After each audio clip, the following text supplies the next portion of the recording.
90% of people will get their first $10,000 completely wrong.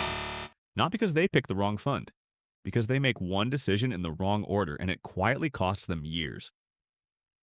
I'm going to show you exactly what I do with my first 10,000 step by step. And here's the part most people miss. The right move at 25 is the wrong move at 55.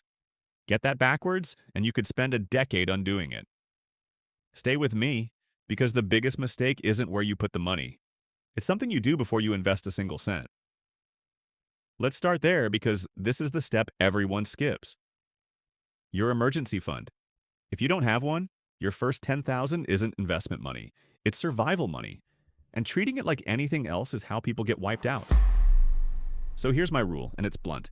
If I had nothing saved, half of that 10,000 goes straight into an emergency fund before I invest a single cent. The target is 6 months of expenses sitting somewhere safe and instant to reach. If you spend 2,000 a month, that's 12,000 you're building toward. Is it boring? Completely. But think about who actually loses everything in a crash. It's never the calm investor. It's the person forced to sell at the worst possible moment because a bill hit and they had zero cash. Don't be that person. Safety net first, always. Now here's where it gets interesting and where almost everyone gets it wrong. Once your safety net is sorted, your age changes everything. I mean everything. So I'm going to give you two playbooks. One if you're young, one if you're older. And in about a minute, I'll show you the exact split I'd use down to the percentage.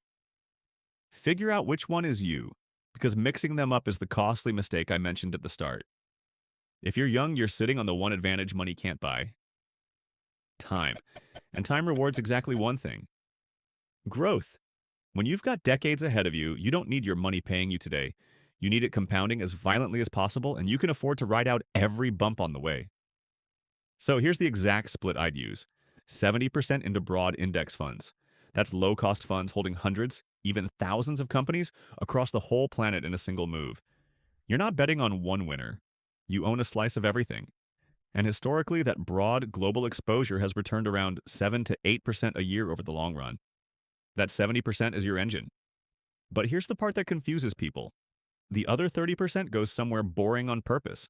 Money market funds or bond funds. And you're probably thinking, wait, if I'm young and chasing growth, why hold anything safe at all?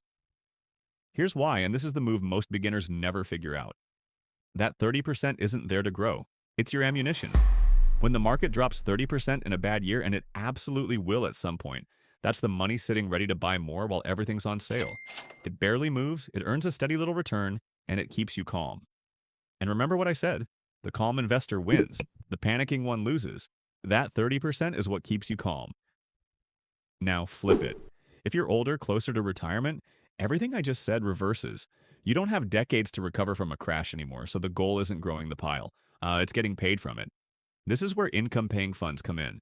Funds built to hand you actual cash, usually every quarter, from dividends and interest. Instead of praying your money's worth more in 30 years, you're turning it into income you can live on right now. So an older investor flips the whole logic. Income first, growth smaller, because protecting what you've built matters more than swinging for the fences.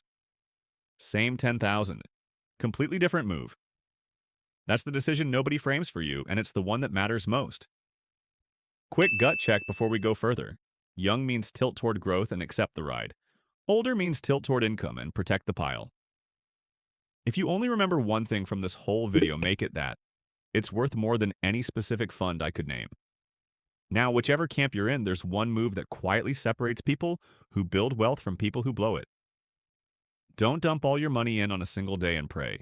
Set up a plan that invests a fixed amount automatically every month.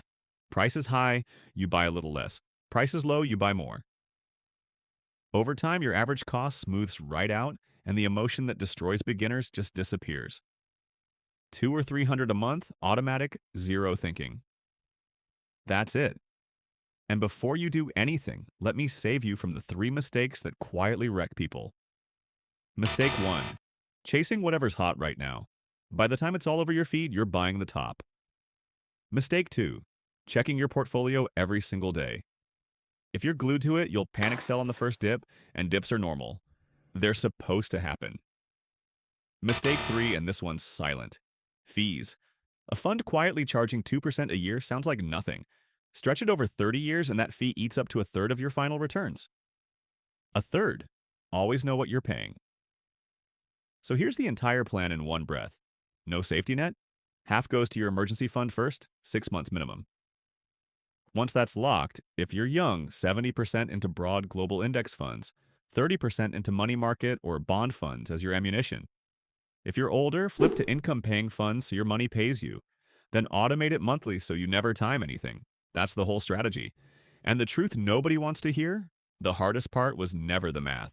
It's starting before you feel ready. The person who invests a decent plan today beats the one waiting for the perfect plan forever, every single time. So tell me in the comments, which camp are you in? Young and going for growth, or older and thinking income? And if this finally made the decision clear, subscribe, because next I'm exposing exactly which funds and platforms here quietly charge you the most, so none of these gains get eaten alive.